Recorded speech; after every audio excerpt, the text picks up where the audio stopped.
Hi guys, this is Chris TVPH. Good morning, good afternoon, and good evening.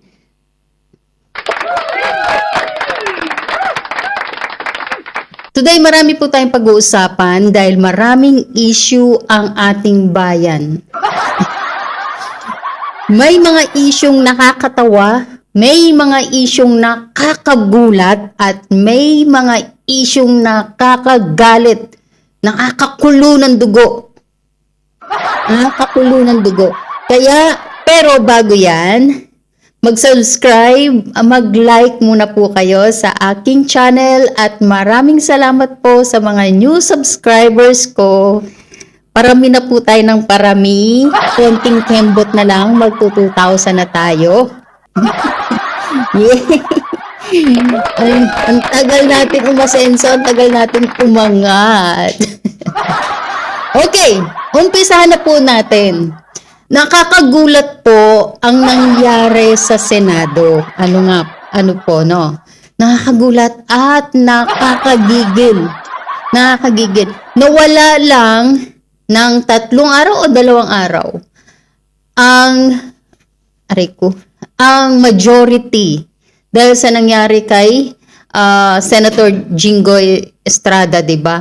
Kasi hindi naman yun tungkol kay Senator Jinggoy. Ang opinion ko po doon is yung kawalan ng respeto ng minority, 'di ba, sa Senado, sa institution, ika nga ni SP Cayetano, 'di ba? Kumbaga, sinisira na nila ang institusyon. Kumbaga, hindi na nila binibigyan respeto kung ano ang nakalagay sa rules ng ating institusyon. 'Di ba? Ginagago na, binababoy na, 'di ba? Mantakin mo, sila nag-walk out. Okay lang sa kanila, nag-walk out sila, parang wala lang sa kanila, no? Pero hindi nila naisip yung pag-walk out nila, labag din yun, bawal din yun. Kasi during session, tas nag-walk out sila, di ba? Pero sa mga buwakan ng ina, okay lang yun. Hindi mali yun. Tama yung ginawa nila. Di ba? Saan ka nakakita ng ganyan? Pero yung pagproprotesta ng majority dahil sa ginawa nila is mali. As in, maling-mali. Pag ang majority may ginawa, mali. Di ba? Paglaban sa kanila, mali. Ngayon, ito yung pinopoint ko, guys. Ito kasi mga buwakan ng inang magnanakaw ng mga senador na to. Obvious naman kasi na ayaw nilang matuloy ang flood control investigation, 'di ba? Kasi bakit ayaw nilang matuloy? Kasi karamihan sa minority madadawit 'Di ba? Madadawit Kasi 'di ba naalala niyo yung interview ng Marine ng Banatero sa 18 Marines, 'di ba? Ano ang sabi nila? Si Erwin Tulfo, 'di ba? Si Raffy Tulfo, si Erwin Tulfo, si Pinky Lacson, si Tito Soto nakatanggap ng maleta, di umano. 'Yun ang sabi nila, 'di ba? Ngayon, kaya ayaw nilang matuloy ang flood control investigation. Yan lang yan. Kasi madadawit sila tignan mo ngayon. Ewan ko kung totoo itong nakita kong post about yung si Erwin Tulfo daw. Pinigilan niya na yung Blue Ribbon Committee. Pinigilan niya na. Ewan ko kung totoo to. Itong post na to. Hanapin ko. Tangin tong Erwin na to, no? Obvious talaga siya, no? Obvious. Ganyan talaga yung mga suspect, di ba? Obvious talaga. Kasi sila maghahanap talaga sila ng nila, yung defense mechanism nila. Maghahanap talaga silang pang-depensa nila. Kaya ganyan. Kaya minamadali nilang kunin ang posisyon ng SP. Kasi nga, bukas na yung flood control investigation session. Tangina mga gago, no? Obvious sila, obvious talaga sila. Ano ba yan? Natulosipon ko. Lagi na lang pag vlog natulosipon ko. Nagala. Ah, hindi naman natunglo si Pungko. Yun. Excuse me guys, 'Di ba? Na obvious talaga sila na may may tinatago sila at may bagahe sila na ayaw nilang mabunyag. Yan eh. Ayaw nilang mabunyag. Kaya ginagawa nilang lahat ng katarantaduhan para lang mapigilan at matanggal sa posisyon si SP Cayetano. Nagdesisyon sila, yung minority, sila nagdesisyon. Inupo nila yung sarili nila, putang ina. Pinag-uupo nila yung sarili nila. Si Subirit ang inatungtuwa nung dumating si Chis Escudero, no? Tungtuwa sila, as in, si Risa Hontiveros, kinamayan niya pa si Chis Escudero, kinamayan nila, kasi tuwang-tuwa sila. Si Chis, putang ina, kapal na mukha, no? Kasi alam niyo to guys, ito yung opinion ko. Yung iba, sinasabi nila magmamasid-masid lang daw si Chis Escudero, kaya pumunta dun sa Senado. Hindi. Obvious na yung action ng mga minority. Nung pagdating ni Chis Escudero, obvious na nakonbinsi na nila si Chis Escudero na bumaliktad. Obvious na kasi yung action nila, the way na i-welcome nila si Chis Escudero, the way na ikamayan nila, tapikin nila yung balikat. Yung ngiti nila tagumpay eh. Ganun yung. Kaya, obvious na talaga na bumaliktad na si Chis. Yun lang yun. Diba? Ngayon, bakit ba? Bakit ba bumaliktad si Chis?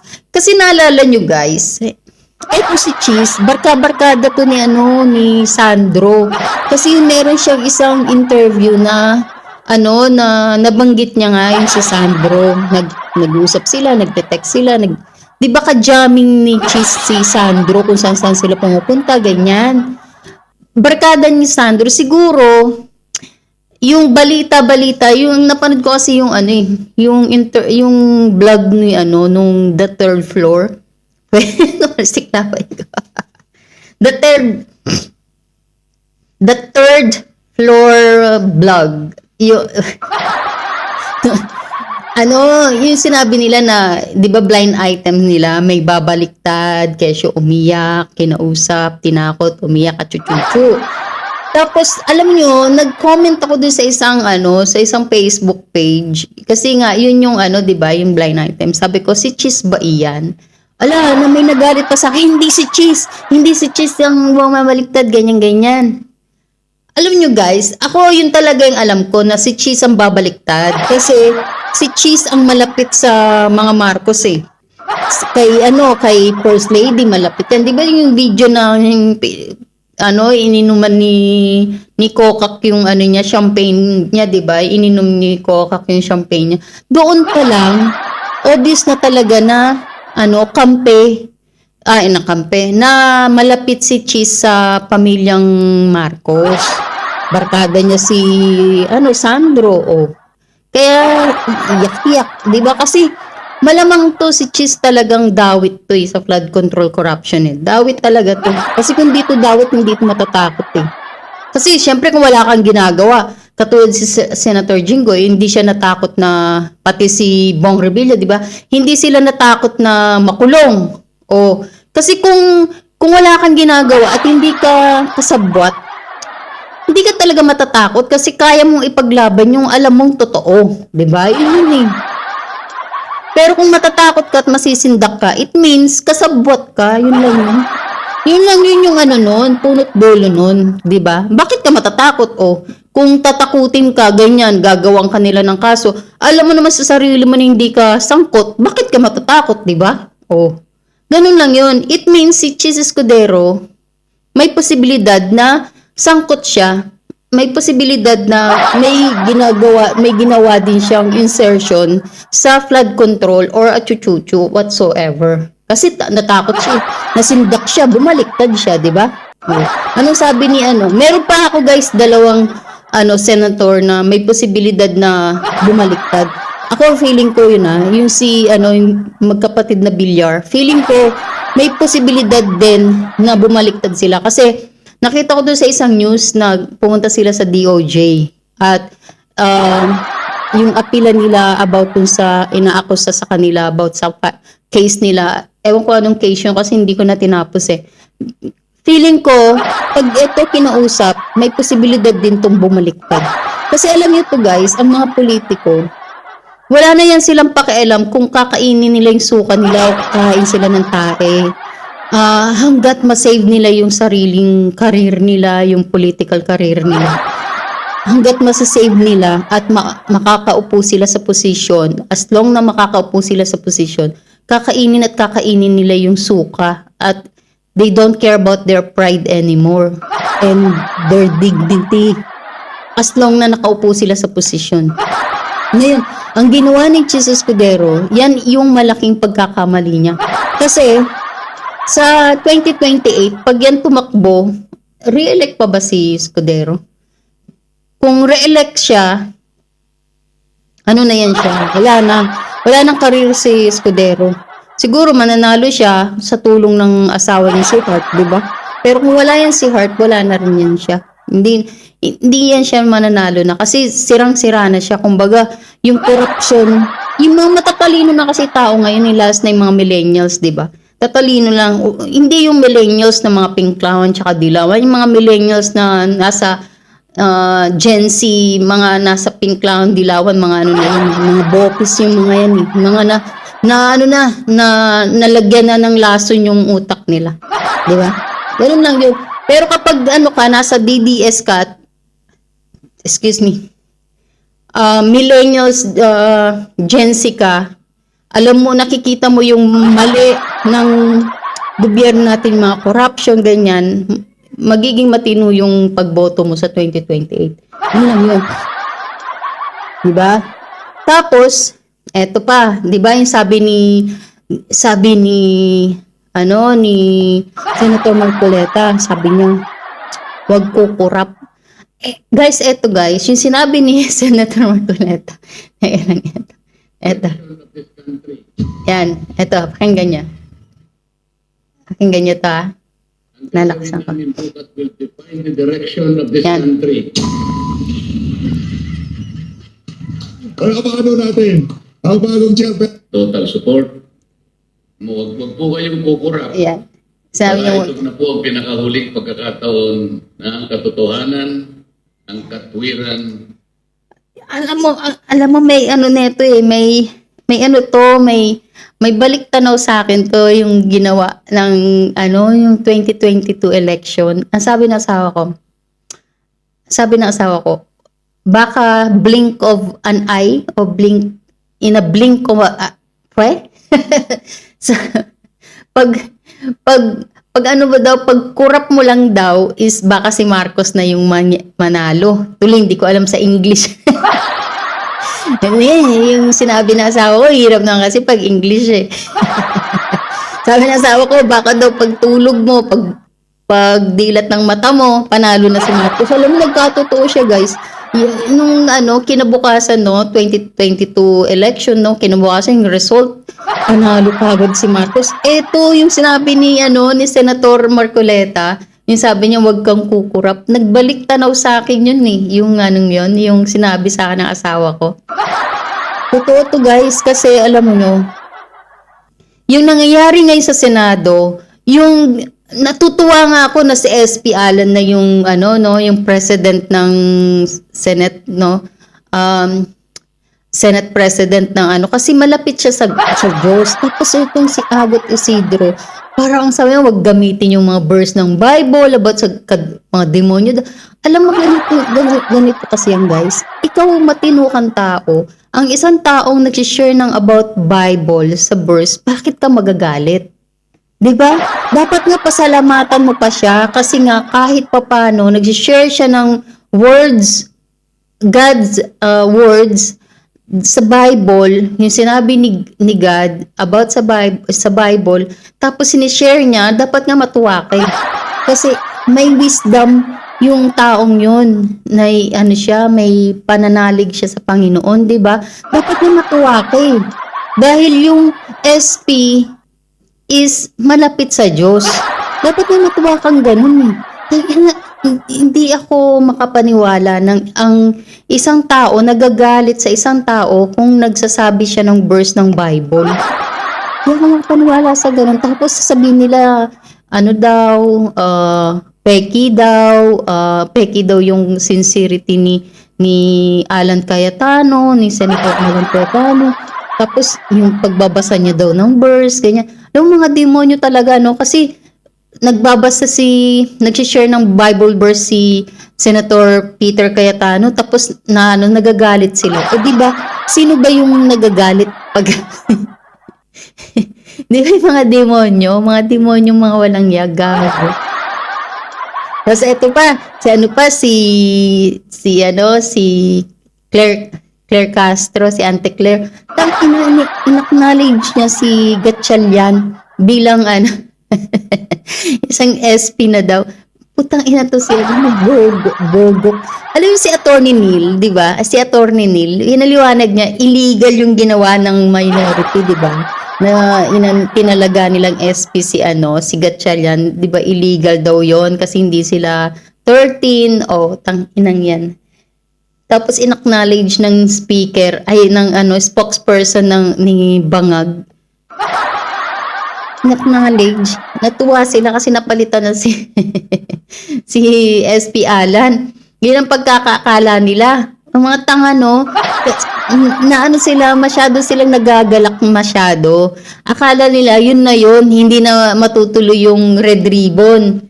Blue ribbon pala. Blue ribbon. Blue ribbon. Red ribbon cake pala yun.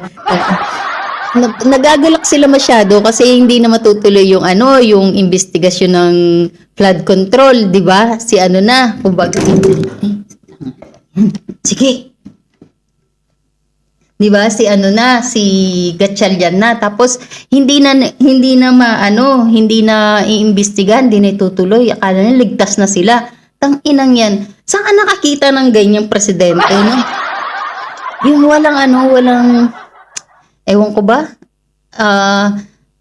Nakakalungkot na, pero tayong mga is lumalaban pa rin. Kasi nga, kawawang natin yung darating na henerasyon ng kabataan.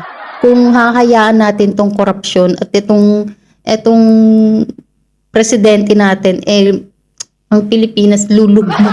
Ang takas na ng utang ng Pilipinas, 'di ba? Natin. Kung hindi tayo lalaban, lulugmok ang Pilipinas. Magiging tayo, guys. Kawawa yung mga bagong henerasyon natin. Kawawa talaga sila kasi nga sila yung magbabayad eh. Tayong mga matatanda. Budoy. Stop. Down. Ang pusa ko, nakakalimutan ko sa paa. 'Di ba? Ang di ba? Kasi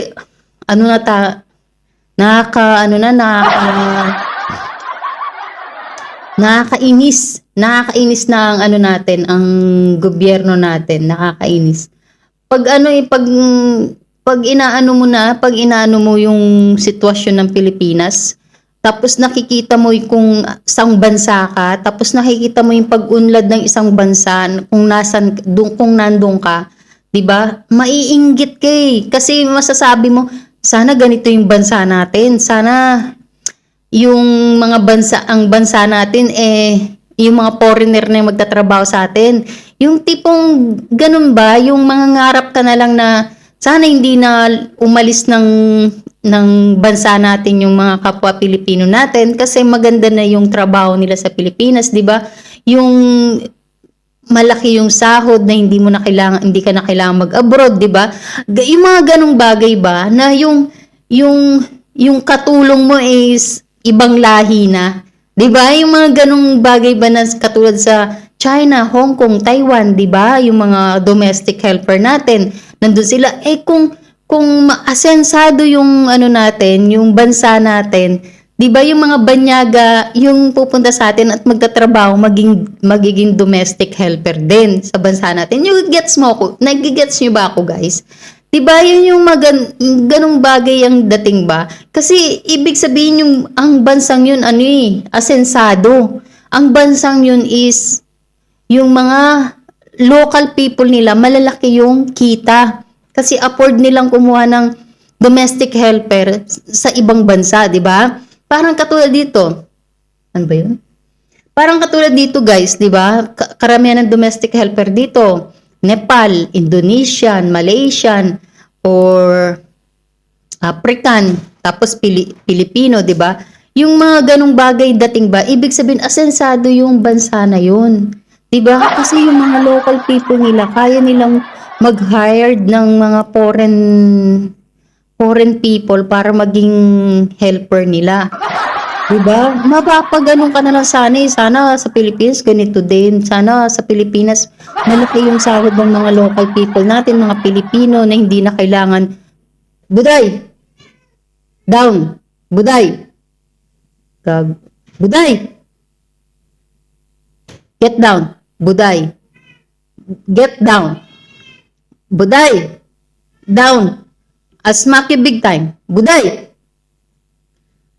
Mga ganong bagay ba, 'di ba? Nawala tuloy ako. Ano ba sasabihin ko? 'Yun. 'Di ba? Yung tipong yung mga nurse natin hindi na kailangan mga ibang bansa, yung mga doctors natin. Kita mo yung mga doctors natin magagaling diyan sa Pilipinas. Nagpupunta pa ng ibang bansa. Pagdating nila sa US, Canada, nurse sila. 'Di ba? Hindi naman yan sila pwedeng mag-doktor kagad sa mga bansa ng Amerika, Canada, kahit na dito eh. Registered nurse ka dyan sa Pilipinas, kukuha ka pa rin ng exam dito para lang maging registered nurse ka rin dito eh. Diba? Yung mga ganung bagay ba, no? Dapat yung yung government natin, yun ang dapat magbigyan nila ng attention ba, na solusyonan nila, na gawan na nila ng paraan na yung mga nurses, doctors, mga teachers, yung mga domestic helper na hindi na kailangan lumabas ng bansa para lang maghanap ng trabaho. Kasi yung pinakabansa natin is may sapat na trabaho para sa mga tao, 'di ba? Para sa mga Pilipino. 'Di ba? Maganda yung sweldo, maganda yung mga benepisyo, 'di ba? Mga ganung bagay na madali yung buhay. Sa atin, guys, oh my God. Sa atin ang hirap. Alam mo dito sa UAE, iisa lang ang ID. Diyan sa atin, ang dami-daming ID. Ang dami-daming clearance bago ka makakuha ng kung ano yung kukunin mo. Ang daming nihingi sa bangko, 'di ba? Ang daming nihingi. Dito iisa lang ang Emirates ID. Yun lang. Sana ganun sa atin. Yung mabilis ang proseso ng bawat ahensya na nagbibigay serbisyo, dapat mabilis at maganda ang serbisyo, kumbaga. Katulad ngayon ng Meralco, nakita ko guys.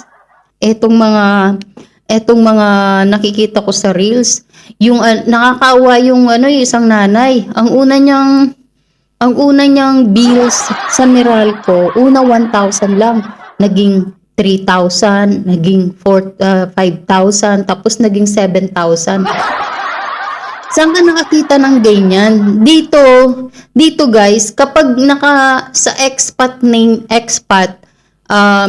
yung electric bill, malaki siya. Pero kapag yung inupahan mo, nasa local, yung name, is mura lang yung kuryente.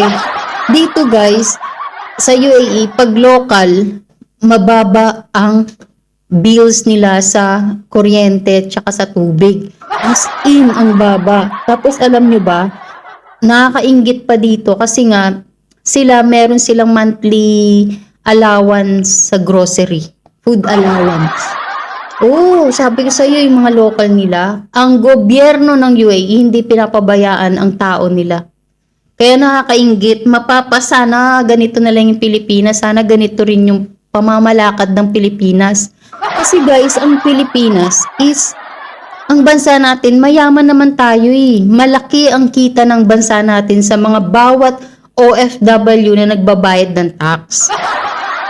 Lahat tayo nagbabayad ng tax, lahat ng binibili natin, Filipino products, nagpapadala tayo, lahat lahat tayo kahit na maliit na mababang Pilipino dyan, yung mga buhay yung simple lang, nagbabayad pa rin yan ng tax kasi namamalengke tayo. Tapos, excuse me, nagbumibili tayo sa grocery, naninigarilyo, umiinom, lahat yan may tax. So, lahat tayo nagbabayad ng tax. 'Di ba? Malaki ang pera natin. Kaso lang, ninanakaw lang ng mga sakim at mga sakim na politician na sila lang yung gustong yumaman. 'Di ba?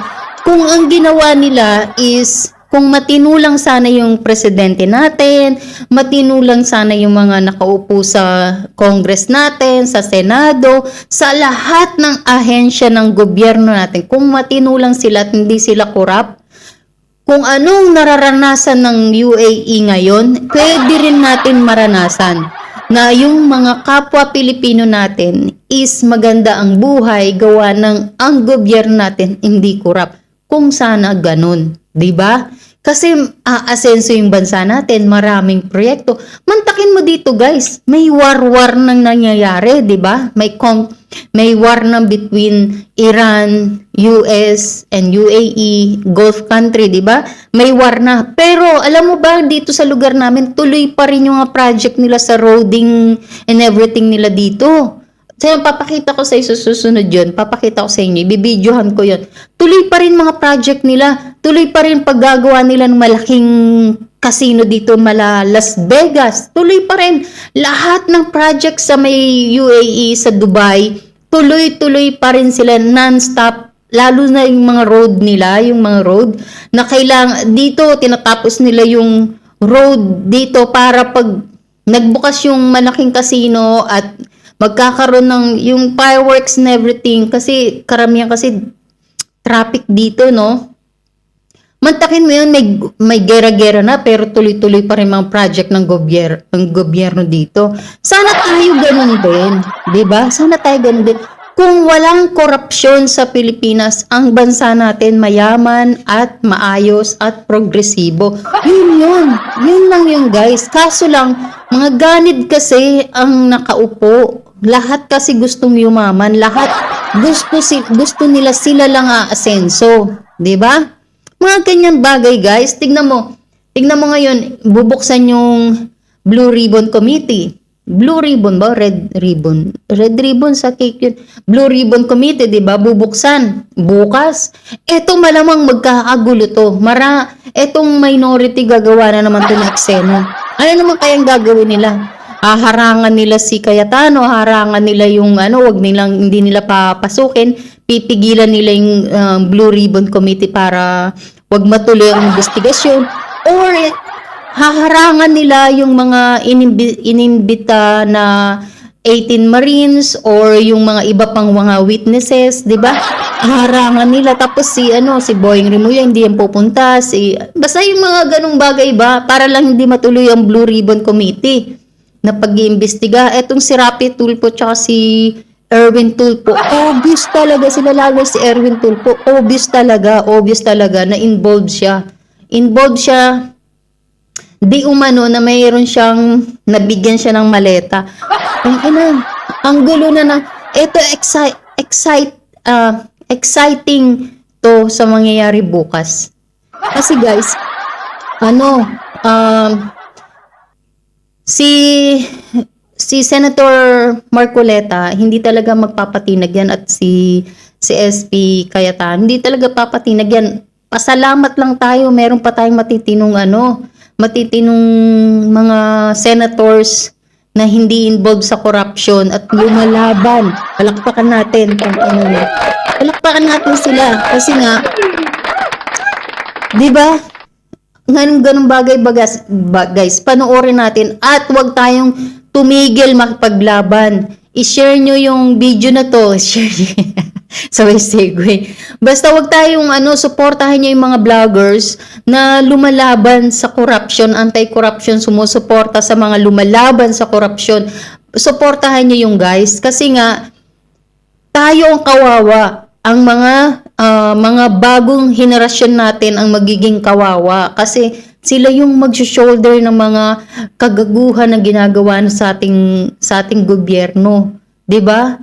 Silang magbabayad. Kaya huwag tayong titigil, suportahan natin sila SP Cayetano, sila Senator Marcoleta, ipagdasal natin ang Solid 13. Tapos ipagdasal natin na sana wag nang wag nang gumising si Kokak, wag nang magising. Kung natutulog man sila ngayon, wag na silang magising bukas. Nakakaano guys, nakakainis ba ay yung nangyayari guys? Nakakainis. Yung nangyari pa kay Kiko Barsaga, 'di ba? Kay Congress Kiko Barsaga, tinanggal siya, expelled, tang inang 'yan. Wala nang matino, pati sa Congress puki ng inang 'yan. Hindi, sana matutulog sila ngayon, sana wag na silang magising bukas, tang ina nila. Puki ng ina, manggigigil ka talaga manggigigil ka. Yun lang guys, don't forget to like and subscribe to my YouTube channel. Yan lang po yung mababaw na reaction ko. Sana supportahan nyo pa po ako at makarating po tayo sa 2,000 subscribers. Maraming pong salamat sa mga new subscribers ko at sana dumami pa tayo. Yun Bye!